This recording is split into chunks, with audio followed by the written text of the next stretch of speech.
pertanyaan kita, banyak orang Kristen saat ini cenderung meremehkan perjanjian lama dan menganggapnya tidak relevan dan tidak diperlukan karena kita memiliki perjanjian baru.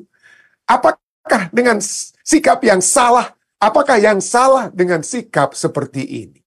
Kalau kita hanya memiliki satu saksi saja, yaitu perjanjian baru, seperti banyak yang katakan, oh bolehlah pendeta, ada yang katakan Alkitab kita ini ada Alkitab saat ini ya, hanya Mazmur dan perjanjian apa? Perjanjian baru. Jadi yang diambil dari perjanjian lama itu hanya satu bagian, yaitu kitab Mazmur. Waduh, gak lengkap ya. Harus kedua saksi. Alkitab kita berbicara tentang dua saksi. Satu saksi saja itu tidak cukup. Satu saksi saja itu tidak cukup. Nah, mari kita lihat dari segi dunia saja. Kita mulai dengan apa ya? Bagaimana pentingnya saksi tersebut. Dan bukan hanya kalau bisa satu saksi. Ya, kalau bisa, bukan hanya satu saksi. Nah, di Amerika Serikat ini kalau Anda melakukan kejahatan ya, atau ya, lalu ada saksi yang melihat kejahatan tersebut ya, maka saksi itu harus mengidentifikasikan siapa nih penjahatnya ini, siapa nih penjahatnya. Jadi yang para orang yang dianggap apa ya, yang dianggap akan dituduh kurang lebih ya dari segi waktu kejadian, tempat kejadian, orang dengan itu mereka akan di line up namanya ya. Mereka akan berdiri ya. Mereka akan berdiri dengan nomor mereka. Lalu saksi mata itu akan lihat satu-satu ya, akan lihat satu-satu nih mana nih penjahatnya nih. Mungkin penjahat ini yang telah merampok saya atau melukai saya. Mana dia? Lalu si saksi, entah dia itu yang menjadi korban, si korban akan menunjuk, ini nih nomor 3 nih. Nomor 3 nih pelakunya nih. Dialah yang telah melecehkan saya. Nah, ini seringkali menjadi apa? Menjadi masalah, ya. Menjadi masalah. Kenapa? Kenapa ini seringkali menjadi masalah? Kenapa? Karena saksi-saksi itu dapat dibagi dua. Saksi yang dapat dipercaya dan saksi yang tidak dapat apa? Dipercaya. Bukan karena dia berbohong aja, tapi karena ada beberapa faktor yang menyebabkan saya dapat menjadi saksi yang tidak dapat dipercaya. Saya dapat menjadi saksi, saya dapat saja, karena bagaimana saya bisa tahu, misalnya saya dirampok ya malam hari, misalnya saya dirampok malam hari, lalu saya cuma melihat sekilas saja ini orang yang sedang merampok saya. Orang yang sedang merampok saya itu saya hanya bisa lihat sekilas. Bagaimana saya dapat menyatakan, ini nomor 3 ini nih perampoknya. Nomor 3 ini perampoknya ya. Dan ada beberapa faktor lagi, ada satu artikel yang ditulis di Judikatur dari Duke Law School ya. Ini yang paling salah satu universitas yang terkenal di Amerika ya, Duke Law School. Dia katakan bagaimana kita membedakan saksi mata yang dapat dipercayai, ya, saksi mata yang dapat dipercayai dan mana yang tidak dapat apa, dipercayai atau diandalkan. Ya, bagaimana kita dapat mengetahui yang mana dapat diandalkan dan mana yang tidak dapat diandalkan. Jadi inilah. Jadi kenapa dikatakan karena ada berapa faktor yang menyebabkan Anda dapat menjadi saksi mata yang mungkin tidak tepat. Saksi mata yang tidak tepat. Yang pertama adalah mungkin harus diketahui berapa lama waktu yang dibutuhkan oleh seseorang saksi mata itu untuk mengidentifikasi seorang tersangka. Kalau waktunya sudah lama, ya, saya mendapatkan, saya dirampok ya, saya melihat seorang pelaku kejahatan. Kalau waktunya itu semakin lama, maka semakin kabur ingatan saya. Ya, semakin kabur ingatan kita. Daripada waktu pertama-tama kali kita masih mungkin melihat orang tersebut. Ada begitu banyak mungkin kita sudah melihat lagi orang-orang lain yang hampir mirip dengan dia. Akhirnya waktu yang semakin lama itu menyebabkan Anda sudah tidak dapat mengidentifikasi pelaku kejahatan itu dengan seakurat mungkin. Seakurat mungkin. Yang kedua, ya, seberapa baik seorang saksi mata pada umumnya mengenali wajah. Oke, seberapa baik Anda dapat mengenali wajah seseorang? Kenapa? Karena mengidentifikasikan orang dengan wajah orang itu dapat masalah. Kenapa? Ada orang yang dapat memiliki apa? Memiliki buta bukan lagi buta huruf atau buta warna, tapi buta wajah. Buta wajah ada orang yang dapat secara cepat. Oh, dia bisa membedakan.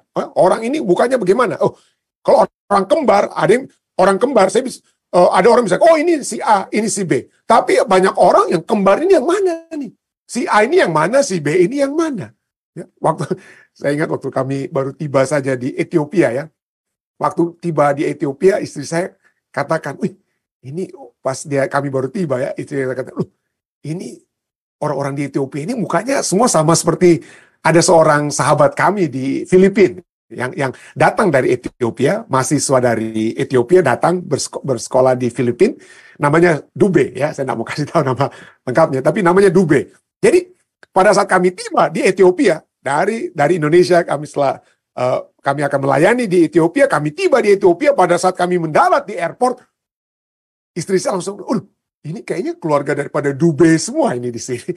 Jadi istri saya tidak dapat membedakan mana ini wajah-wajah orang apa ya, orang Ethiopia ya. Jadi itu kalau kita bilang begitu orang itu ya tersinggung mereka ya. Atau seperti orang-orang mungkin orang Amerika atau orang-orang lainnya tidak bisa membedakan mana wajah orang Filipina, mana wajah orang Korea, orang dari Jepang, orang dari Cina. Banyak mereka tidak tahu ya. Mungkin kalau kita bisa tebak sedikit, oh ini dari Korea, ini muka-muka dari Jepang atau muka dari India, kita bisa bandingkan. Tapi banyak orang yang tidak bisa melakukan hal tersebut. Jadi itulah sebabnya ada saat ini yang dibuat oleh Cambridge Face Memory Test. Cambridge Face Memory Test untuk menunjukkan apakah Anda itu Anda dapat memiliki kemampuan untuk mengenal wajah seseorang, ya, atau Anda menjadi orang yang bukannya buta warna, tapi buta wajah. Kalau Anda buta wajah, artinya wajah orang-orang itu seakan-akan sama semua. Ya, jadi itulah adanya Cambridge Face Memory Test yang dapat memberikan, kalau Anda ikut ya tes ini, Anda dapat melihat seberapa akuratnya Anda dalam mengenal wajah seseorang. Ya. Jadi itulah, menjadi saksi itu sangat sukar untuk menjadi saksi yang lengkap. Ya. Kenapa? Karena kita bisa saja kita ini buta wajah, bukan buta warna lagi. Saya dapat menjadi seorang yang buta wajah, ya, wajah murid-murid saya itu dulu saya bisa bingung-bingung mana ini si A atau si B, atau wajah orang yang hampir mirip, kita bisa salah, ya. Jadi kita jadi seberapa baik seorang saksi mata umumnya mengenali wajah. Yang poin ketiga adalah bagaimana kemampuan pengenalan wajah itu memengaruhi hubungan antara akurasi, identifikasi, dan kepercayaan, confidence Anda untuk mengenal seseorang tersebut. Ada banyak sekali ya. Ada banyak, ini ada jurnal dari National Institute of Justice ya, To Err Human ya. Bagaimana saat ini di Amerika Serikat dicoba untuk digunakan sains ya. Jadi ada berbagai teknik yang sekarang digunakan. Misalnya kepada para saksi mata dikatakan, orang-orang yang akan menjadi tersangka itu mungkin tidak di line up, tidak berdiri di depan Anda. Jadi tolong Anda ingat baik-baik siapa ini wajah orang yang telah melukai Anda. Orangnya itu mungkin juga tidak ada, karena kami akan berikan beberapa orang. Jadi ada begitu banyak metode yang saat ini digunakan agar supaya apa? Agar supaya Anda dapat mengenal wajah orang yang betul-betul telah bersalah. Ya, saya tidak simpulkan, saya tidak mau masukkan lagi karena waktu kita mungkin nggak cukup ya. Ada begitu banyak cerita di Amerika Serikat ini. Karena saksi-saksi mata, ada bahkan saksi mata yang sudah melihat, oh ini pelakunya, dialah yang telah melukai saya, memperkosa saya atau apalah. Orang itu masuk penjara. Orang yang di saksi mata tunjuk itu masuk penjara. Sampai 10 sampai 20 tahun sampai akhirnya pada saat digunakan saat ini ya, di Amerika sudah digunakan tes DNA ya, di DNA itu pas diambil, ternyata yang telah melakukan kejahatan itu bukan si orang yang sudah puluhan tahun masuk ke dalam penjara, tapi saksi mata sudah yakin sekali dia, oh ini orangnya ini, dia yang telah memperkosa saya atau melukai saya dan lain sebagainya. Tapi setelah dites DNA, orang lain rupanya yang mungkin hampir mirip, tapi itulah yang sesungguhnya pelaku sesungguhnya. Jadi itulah masalahnya dengan saksi mata. Kalau cuma satu, itulah sebabnya Alkitab itu untuk saksi mata itu harus ada dua. Harus ada dua saksi mata. Ya, harus ada dua saksi mata. Ulangan 19 ayat 15 katakan, satu orang saksi saja tidak dapat menggugat seseorang mengenai perkara kesalahan apapun atau dosa apapun yang mungkin dilakukannya. Baru atas keterangan 2 atau 3 orang saksi perkara itu tidak disangsikan. Kalau Anda membaca ya hukum-hukum perjanjian lama, kalau ada khusus kasus pembunuhan itu, kalau cuma satu itu tidak diterima. Harus ada 2 atau 3 orang. Kenapa? Karena Yang menjadi saksi mata itu dapat apa? Bermasalah. Ya, kita bisa menjadi buta wajah. Waktunya sudah kelewatan terlalu jauh, kita tidak bisa dapat mengidentifikasikan pelaku kejahatan. Jadi itulah sebabnya Alkitab sudah nyatakan harus ada dua apa? Harus ada dua saksi. Harus ada. Dan itu bukan hanya ada di dalam perjanjian lama, perjanjian baru juga tertulis. Yohanes 8 ayat 17, sana dikatakan, dan di dalam kitab Tauratmu ada tertulis bahwa kesaksian dua orang adalah sah. Baru sah kalau yang menjadi memiliki saksi itu apa ya? Dua orang. Ya. Kalau saksi itu ada dua orang. Itulah sebabnya firman Tuhan itu adalah satu kesaksian yang besar, dan untuk memiliki otoritas terhadap firman Tuhan itu. Itulah sebabnya Yesus mengirim murid-muridnya untuk bersaksi tentang firman Tuhan itu bukan satu-satu. Bukan satu-satu. Dua-dua. Ya. Dua-dua. Markus 6 ayat 7. Yesus kemudian memanggil ke-12 murid itu dan mengutus mereka berdua-dua. Ia memberi mereka kuasa atas roh-roh jahat. Jadi itulah sebabnya perlu sekali dua saksi. Dua saksi. Kalau kita hanya bergantung kepada satu saksi, tidak lengkap. Tidak lengkap. Itulah sebabnya firman Tuhan dalam Wahyu 11 ayat 3 menyatakan bahwa Tuhan memberikan kepada umat manusia itu apa? Ada dua saksinya. Ya, supaya lengkap. Supaya tidak ada kesalahan, tidak ada kekurangan. Kalau Anda saat ini berbicara tentang firman Tuhan hanya perjanjian baru dan tidak perjanjian lama, wah, Anda tidak menurut apa Yesus Kristus ya. Kalau Anda bukan penurut Yesus Kristus yang sejati. Kenapa? Karena waktu Yesus Kristus berada dalam dunia ini, dia tidak memiliki Alkitab perjanjian baru ya. Alkitab hanya perjanjian apa? Perjanjian lama. Apakah sudah sah saat itu? Kalau Anda katakan, oh, diterantung ya. Bagaimana nih? Alkitab Yesus Kristus, pendeta bilang Alkitab Yesus Kristus itu hanya perjanjian lama. Berarti Yesus itu berarti tidak lengkap dong. Bukan, ingat. Yesus adalah firman, ya. Yesus adalah firman. Jadi pada saat Yesus membuka firman Tuhan, yaitu perjanjian lama, dan dia ucapkan, Yesus adalah saksi kedua saat itu. Ya. Saksi kedua saat itu yang melengkapi, sehingga pada akhirnya kedua murid yang dalam perjalanan menuju Emmaus dapat mengerti tentang nubuatan tentang Yesus, karena ada dua saksi, yaitu perjanjian lama yang Yesus ungkapkan, dan penjelasan dari Yesus Kristus sendiri. Yesus Kristus yang adalah firman itu sendiri. Menyebabkan saat itu kedua rasul-rasul itu memiliki dua apa? Dua saksi yang lengkap. Dan sekarang ini, saudara dan saya, kita memiliki dua saksi. Kita membeli dua saksi ya. Jadi kita lihat ya. Jadi saat ini kalau Anda berpikir hanya perjanjian baru, tidak ada perjanjian lama, maka kita belum lengkap. Ya, kita belum lengkap. Alkitabnya Yesus sendiri adalah perjanjian apa? Perjanjian lama. Alkitabnya para rasul-rasul adalah perjanjian lama. Mereka belum menulis perjanjian baru. Ya. Perjanjian baru dan perjanjian lama itu adalah untuk kita saat ini. Kita yang sekarang ini memiliki perjanjian lama dan perjanjian baru. Itulah kedua saksi. Dikatakan, aku akan memberi tugas kepada dua saksiku, supaya mereka bernubuat sambil berkabung 1260 hari lamanya. Bernubuat, apa artinya? Ya, bernubuat. Artinya pemberitaan Injil itu harus diberitakan terus. Ya. Maka ia berkata kepadaku dalam Wahyu 10 ayat 11, engkau harus bernubuat lagi kepada banyak bangsa dan kaum dan bahasa dan apa. Raja ini bicara dari bahasa-bahasa dalam kitab Wahyu itu bahasa-bahasa Injil yang harus diberitakan. Injil yang harus diberitakan. Dan selama 1260 hari dalam keadaan berkabung. Ya. Kenapa? Karena mereka ini para reformator ataupun kaum Waldensia yang kita sudah pelajari beberapa minggu lalu itu, kaum Waldensia, mereka memberitakan itu, membawa kedua saksi Tuhan itu dalam keadaan berkabung. Kenapa? Anak-anak mereka, orang tua mereka, mungkin saudara-saudara mereka itu adalah telah dibunuh oleh tentara-tentara gereja Romawi pada saat itu karena mereka membawakan pekabaran apa? Pekabaran dari dalam Alkitab itu sendiri. Ini mengalami masa-masa yang sulit, penuh dengan apa? Tangisan sambil membawakan firman Tuhan tersebut. Jadi sekali lagi, kedua saksi ini adalah firman Tuhan, perjanjian lama dan perjanjian baru atau Alkitab, dan umat-umat Allah yang membawakan apa? Membawakan firman Tuhan tersebut. Ya. Aku memberikan tugas kepada dua saksiku. Saksi-saksi Tuhan yang membawa Dua kesaksian itu, perjanjian lama dan perjanjian baru, umat-umat Tuhan yang apa? Membawakan firman tersebut. Kenapa? Lihat, kata kesaksian ini berhubungan dengan apa yang ditulis dalam Matius 24 ayat 14. Dan Injil kerajaan ini akan diberitakan. Ya, diberitakan di seluruh dunia menjadi kesaksian bagi semua bangsa. Sesudah itu barulah tiba kesaksiannya. Kita memiliki kesaksian yang lengkap. Ya, kesaksian yang lengkap dari perjanjian lama dan dari perjanjian baru.